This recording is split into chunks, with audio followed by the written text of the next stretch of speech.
Fast food restaurants are a staple of modern life, drawing in millions of people every day for quick, convenient meals. But beneath the bright lights and friendly service, these popular spots have sometimes been the setting for shocking crimes, where terrible individuals have turned popular fast food chains into horrific crime scenes. In today's video, we talk about the craziest fast food crimes. Welcome back to the channel, and if you are new here, do not subscribe. Watch the video till the end, and if I earned your subscription, then why not subscribe? Don't forget to check me out on my other social medias at Morbid4Fun, but let's just get straight into it. Subway worker killed over too much mayo. In June 2022, a shooting occurred at a Subway restaurant in Atlanta, Georgia, resulting in the tragic death of a 26-year-old employee and the critical injury of her 24-year-old coworker. The violence was reportedly triggered by a customer's dissatisfaction over too much mayonnaise on his Subway sandwich. The suspect, Melvin Williams, 36, was arrested and charged with murder, aggravated assault, and possession of a firearm during the commission of a felony. The incident happened around 6:30 p.m. at a Subway near the Mercedes-Benz Stadium. Williams allegedly opened fire inside the restaurant after an argument over the fact that his Subway sandwich had too much mayo.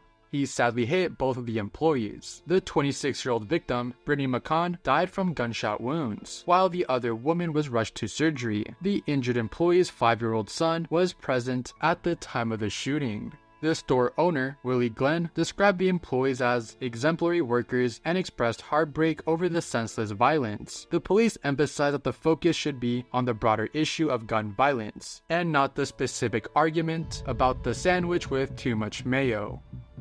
1984 McDonald's shooting. The San Ysidro McDonald's Massacre was a mass shooting that took place at a McDonald's in the San Ysidro area of San Diego, California, which occurred on July 18, 1984. The gunman, 41-year-old James Huberty, killed 21 people and wounded 19 others before being fatally shot by a police sniper 77 minutes after he began firing. At that time, it was the deadliest mass shooting by a lone gunman in U.S. history, later surpassed by the Luby shooting in 1991, though it remains the deadliest in California. On July 15, 1984, Huberty expressed concerns about his mental health to his wife. 2 days later, on July 17th, he called a mental health clinic in San Diego seeking help. He provided his contact information and was told someone would call him back soon. However, the receptionist mistakenly logged his name as Schauberty, and the call was classified as a non-urgent due to Huberty's calm demeanor and his lack of previous mental health hospitalization. The call was scheduled for follow-up within 48 hours. After waiting by the phone for several hours, Huberty left home on his motorcycle, returning later that evening in a better mood. He spent the evening with his family, visiting a local park, and watching a movie with his wife. The next morning, July 18th, Huberty took his family to the San Diego Zoo, where he expressed feelings of hopelessness to his wife, referencing the mental health clinic's failure to return his call, saying, "Well, society had their chance." After lunch at a McDonald's in the Claremont neighborhood, the family returned home. Huberty then changed into camouflage pants and a maroon t-shirt, kissed his wife goodbye, and told her he was going hunting for humans. He left the house armed with several weapons, including a 9mm Browning HP pistol, a 9mm Uzi carbine, a Winchester 1200 12-gauge shotgun, and ammunition. Huberty drove towards Big Bear Supermarket and a post office before arriving at a McDonald's on San Ysidro Boulevard, just 200 yards from his apartment. Huberty entered the McDonald's restaurant around 3:56 p.m., where 45 people were inside. He first aimed his shotgun at a 16-year-old employee, John Arnold, but the gun initially misfired. After fixing the weapon, Huberty fired into the ceiling and then fatally shot the restaurant's manager, 22-year-old Neva Kane. He wounded Arnold and began ordering people to the ground, shouting profanities and making claims about his military experience, though he had never served. Huberty then turned his weapons on various individuals in the restaurant. Among his early victims were 19-year-old Maria and 9-year-old Claudia, both of whom were killed. Claudia's sister, Imelda, was also injured. Huberty killed numerous others, including 31-year-old Blythe and her son Mateo. His spree continued with indiscriminate shootings of men, women, and children, some of whom were beaten before killing. 8-month-old Carlos Reyes was shot while sitting next to his mother, Jackie Reyes, who had been killed moments earlier. Survivors later recounted how Huberty seemed calm during the massacre. Several people hid under tables or in other parts of the restaurant, trying to avoid detection. Despite early 911 calls, confusion initially delayed the police response as officers were mistakenly dispatched to a different McDonald's location. A SWAT sniper positioned on the roof of a nearby post office eventually got a clear shot at Huberty at 5:17 p.m., 77 minutes after the massacre began. The sniper fired a single bullet and struck Huberty in the chest, which killed him instantly. By the end of the massacre, Huberty had fired at least 257 rounds, killing 21 people, including 17 inside the restaurant and injuring 19 others. Some victims died trying to staunch their own wounds with napkins. The ages of the victims ranged from 4 months to 74 years old, many of them of Mexican or Mexican-American descent, reflecting the local demographics. In the aftermath, survivors spoke of the horrors they witnessed. Wendy Flanagan, a 17-year-old employee at the time, described narrowly escaping with the help of her coworker Maggie, who shielded her before being shot. Another survivor, Alberto Leos, had been shot 5 times and later became a San Diego police officer, motivated by a desire to protect others. The McDonald's where the massacre occurred was later demolished and replaced with a memorial honoring the victims. Survivors like Flanagan and Leos continued to share their stories, hoping to prevent such tragedies in the future. A documentary, 77 minutes, chronicles the events of the San Isidro McDonald's Massacre and serves as a reminder of the lasting impact of that day. 1992 McDonald's Robbery. Another McDonald's tragedy that isn't talked about too often is the McDonald's Robbery of 1992. The Sydney River McDonald's robberies, better known as the Sydney River McDonald's murders, occurred on May 7, 1992, when 3 young men, Derek Wood, Freeman McNeil, and Darren Muse, broke into a McDonald's restaurant in Sydney River, Cape Breton, Nova Scotia, intending to rob it. Wood, an employee at the restaurant, knew the combination to the basement safe and led the other 2 into the building after closing time. Armed with a .22 caliber pistol, knives, and a shovel, the group carried out a brutal attack to the employees that were working that night. 3 people were killed: 29-year-old maintenance worker Neil Burrows, 27-year-old janitor James Fagan, and 22-year-old shift manager Donna Warren. Neil was shot twice, beaten with a shovel by Freeman, and had his throat slit by Darren. James, who had arrived early for his shift, was shot and killed on site. Donna, the only person who knew the combination to the safe, was shot after being forced to open it. A 4th victim, 22-year-old Arlene McNeil, was shot in the head but survived with severe disabilities. She would sadly pass away in 2018. The attackers barely stole $2,000 from the McDonald's restaurant, far less than the expected $200,000 they expected. More than 30 years after these shocking murders, Freeman, now 55, has been granted full parole. In a hearing, the parole board determined that Freeman posed a low to moderate risk of reoffending and had a solid plan for reintegration into society. He had previously been granted day parole in December 2022. During the hearing, Freeman expressed his desire to stay out of trouble and live a simple life. However, the proceedings were tense as victim impact statements were read. Paul Fagan, the brother of James, called Freeman a monster and spoke emotionally about the brutality of the crime, describing how his brother and others were shot, stabbed, and beaten in the attack. Freeman sat quietly, showing no visible reaction or remorse during the statements. Freeman was convicted in 1993 of first-degree murder, second-degree murder, forcible confinement, and robbery, receiving a life sentence with no chance of parole for 25 years. Darren, who played a role in the killings, was sentenced to life with 20 years before parole eligibility and was granted full parole in 2012. Wood, the mastermind behind the crime, remains incarcerated after being denied parole in 2022, as he is still considered a high risk to reoffend due to his violent behavior in prison, including assaults on inmates and correctional officers. As part of his parole conditions, Freeman is prohibited from entering Nova Scotia or contacting any of the victims' families. He expressed no intention of returning to his home province, acknowledging the harm he caused. The Sydney River McDonald's murders left a deep scar on the community, and the original restaurant was demolished in 2000, with a new location built nearby. Brown's Chicken Robbery.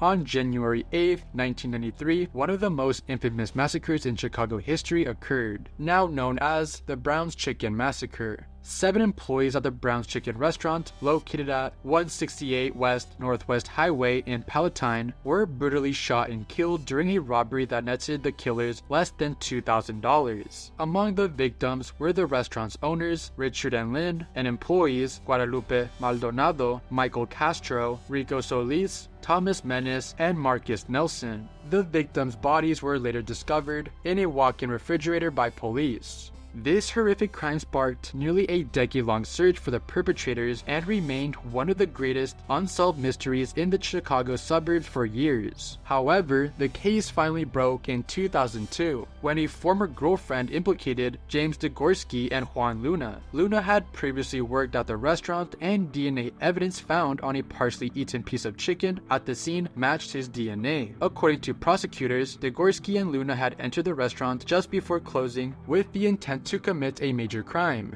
After ordering a 4-piece chicken dinner, they forced the employees to the back of the restaurant and executed them. In May 2002, Luna confessed to his involvement in the massacre. Luna was convicted for 7 counts of murder in 2007, and 2 years later, Degorski was also convicted of murder. During Degorski's trial, the jury found him eligible for the death penalty. However, later developments changed the course of the sentencing, with neither Luna nor Degorski ultimately receiving the death penalty. The aftermath of the massacre deeply affected the victims' families, who continued to struggle with the immense pain and grief the event had caused. Michael Castro's parents, for example, frequently visited his mausoleum and held a special memorial service each year to honor his memory. His mother found solace through her faith, stating that prayer had helped keep her family sane through years of suffering.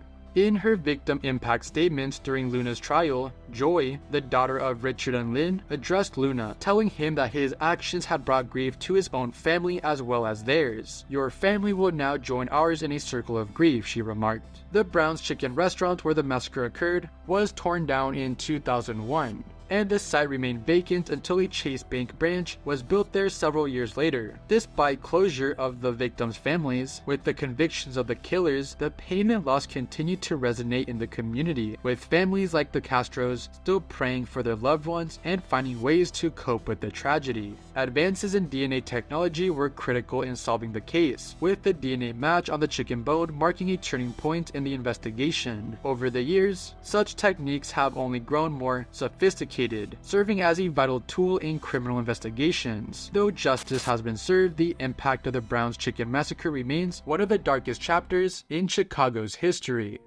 Wendy's Robbery.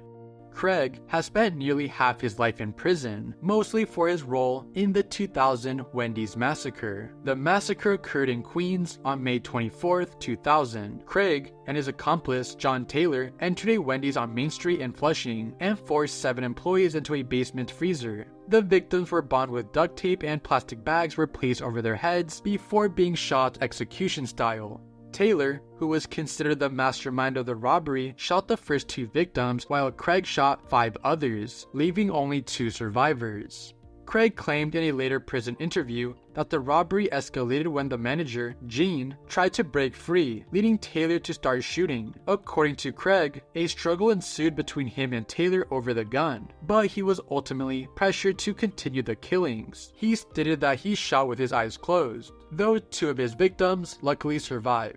Following the massacre, the 2 men escaped with just $2,400, and Craig later received $300 and a gold coin from Taylor. Both were arrested days after the murders. Taylor, who had previously worked at that Wendy's location, implicated Craig in the killings. Craig avoided the death penalty due to his low IQ score that was below 70, and received 5 life sentences without the possibility of parole. Craig reflected on his early life, his criminal history, and his regret for the murders. He claimed he had been manipulated by Taylor and expressed anger at his legal representation, feeling pressured into his guilty plea. In interviews, he advised young people to stay away from the streets and to focus on building a stable future. Yogurt Shop Murders.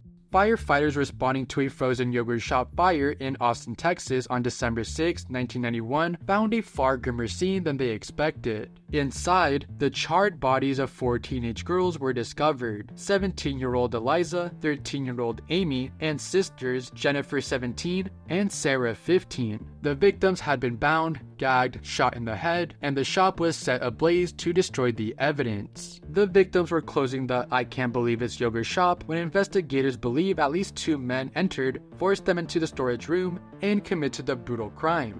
Despite years of investigation, numerous false confessions, and suspects, the case remains unsolved for over 30 years. Police initially focused on 4 teenage boys: Maurice, Michael, Robert, and Forrest. Maurice was arrested shortly after the murders with a gun matching the caliber used in the crime, but he was released due to lack of evidence. In 1999, Michael and Robert confessed during the interrogation, but their convictions were later overturned due to coercion and violations of their right to cross-examine each other. Further DNA testing in 2009 also failed to match any of the 4 suspects, leading to their release. The DNA evidence found on one of the victims did not match the accused and remains unidentified, casting doubt on their involvement. 2 men seen acting suspiciously in the shop that night have never been identified. Despite ongoing investigations, no new arrest has been made, leaving the families and the city haunted by unsolved murders. The case continues to attract attention, with renewed efforts by victims' families and lawmakers to push for advances in DNA testing and case reviews.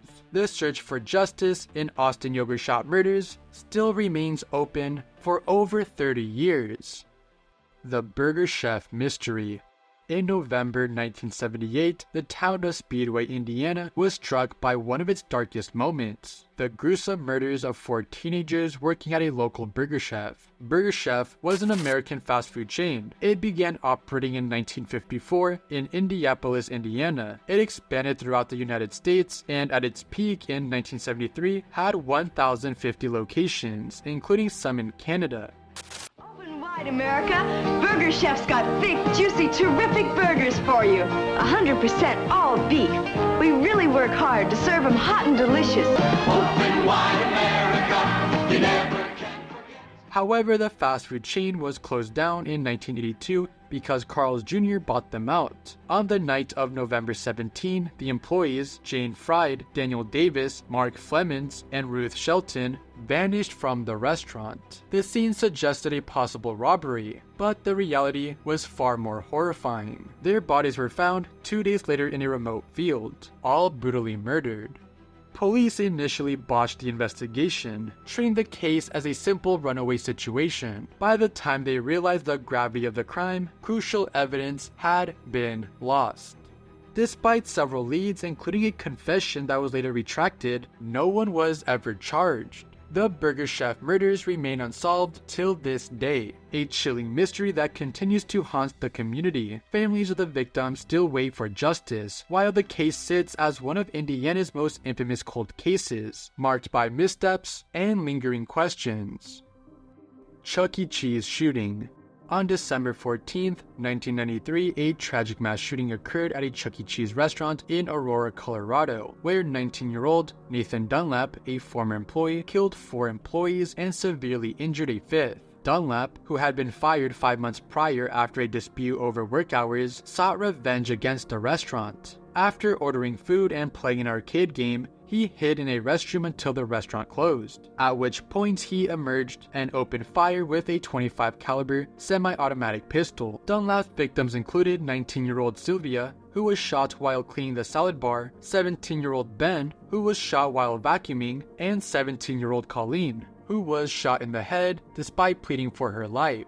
The lone survivor, Bobby, was shot in the jaw but managed to escape by pretending to be dead. Dunlap also shot the store manager, 50-year-old Marge, before fleeing the scene with approximately $1,500 in cash and game tokens. Authorities arrested Dunlap about 12 hours later at his mother's apartment, where he led them to a gym bag containing the murder weapons and ammunition. He faced multiple charges, including 4 counts of first-degree murder and 1 count of attempted murder. During the trial, prosecutors argued that Dunlap was seeking revenge for his firing. His defense attorney claimed that Dunlap had undiagnosed bipolar disorder at the time of the crime, but he was ultimately convicted on May 17, 1996, and sentenced to death. Following his conviction, Dunlap's execution was initially scheduled for August 2013. However, Colorado Governor John granted him a temporary reprieve. In March 2020, Colorado abolished the death penalty, and Dunlap's sentence was commuted to life in prison without the possibility of parole, along with 2 other inmates on death row. In his executive order, Governor Jared noted that no punishments could restore the lives or alleviate the pain caused by the crime. The fast food killer. Paul Dennis Reed Jr., known as the fast food killer, was a serial killer convicted for the murders of 7 individuals during fast food restaurant robberies in Tennessee from February to April 1997. Originally from Richland Hills, Texas, Reed moved to Nashville to pursue a career in country music. He was on parole for a prior robbery conviction when he committed these crimes. On February 16, 1997, Reed entered a Captain D's in Nashville, posing as a job applicant. After gaining entry, he forced 2 employees, Sarah Jackson and Steve Hampton, into a cooler and executed them. He used the stolen cash to make a down payment on a car shortly after. On March 23, 1997, at a McDonald's in Hermitage, Reed forced 4 employees back into the restaurant after closing. He shot 3 of them, Andrea Brown, Ronald Santiago, and Robert Sewell execution style in the storeroom. 1 employee, Jose Gonzalez, survived after being stabbed multiple times. He later testified against Reed. A month later, on April 23rd, Reed kidnapped Angela Holmes and Michelle Mace from a Baskin-Robbins in Clarksville, Tennessee after closing. Their bodies were discovered the following day, with evidence indicating their throats had been slashed. Reed faced trials in Nashville and Clarksville, resulting in 7 convictions for first-degree murder. His case received national attention, especially concerning debates about the death penalty. The overwhelming media coverage prompted the use of sequestered juries from outside the area to assure an impartial trial. Despite being diagnosed with brain damage, Reed was deemed competent to abandon his appeals, stating a desire to accept his death sentence. Legal battles ensued over his mental competency, with family and activists arguing he was incapable of making such decisions. Reed was sentenced to death for his crimes, accumulating a total of 7 death sentences, the most ever assigned to an individual in Tennessee. He resigned at the Morgan County Correctional Complex for 14 years, where he faced multiple stays of execution over the years. On November 1st, 2023, Reed died at Nashville General Hospital due to natural causes. Luby's shooting. On October 16, 1991, a mass shooting occurred at Luby's cafeteria in Killeen, Texas, marking one of the deadliest attacks in U.S. history at the time. During the lunchtime rush, 35-year-old George Hennard drove his pickup truck through the restaurant's front window and opened fire. Armed with a Glock 17 and a Ruger P89 pistol, he began shooting indiscriminately at the 150 patrons and employees inside. Hennard killed 23 people and wounded 27 others during the attack. Hennard shouted statements blaming women in his community, calling them vipers, and targeting female victims in particular. One by one, he stalked the dining area, fatally shooting individuals at close range. At one point, he allowed a woman holding a baby to escape, but continued his rampage, even shooting a man's mother-in-law through her arm as she attempted to shield herself. Chaos erupted inside the restaurant as people scrambled to flee. Tommy, a customer, broke through a window, creating an escape route for many who were able to get out before lives were lost. Despite the arrival of police within minutes, Hennard continued firing, reloading at least 3 times. During a brief shootout with the police, he was wounded but refused to surrender. And the first person he saw, the man was still on the ground, and he just shot him. Then he shot another one on the right, and by this time I started to turn around and to run out. And I looked back again, and he had the gun up towards my direction. And when I saw him do that, he was kind of like just moving around. Cornered in a hallway near the restrooms, where some survivors had barricaded themselves, Hennard took his own life after firing around 80 shots in total. The Luby's Massacre remained the deadliest mass shooting in U.S. history until it was surpassed by Virginia Tech. Following the tragedy, Texas passed legislation allowing citizens to carry concealed firearms, a measure supported by Susanna Hupp, who survived the shooting but lost her parents during the attack. A memorial now stands near the former site of the restaurant, which has since been closed. Thank you so much for watching till the end of this video, and if you would like to see another video similar to this one, I recommend watching this video right here, where I talk about crimes committed on Fortnite. Thank you so much for watching till the end, and I'll see you guys in my next video. See you guys.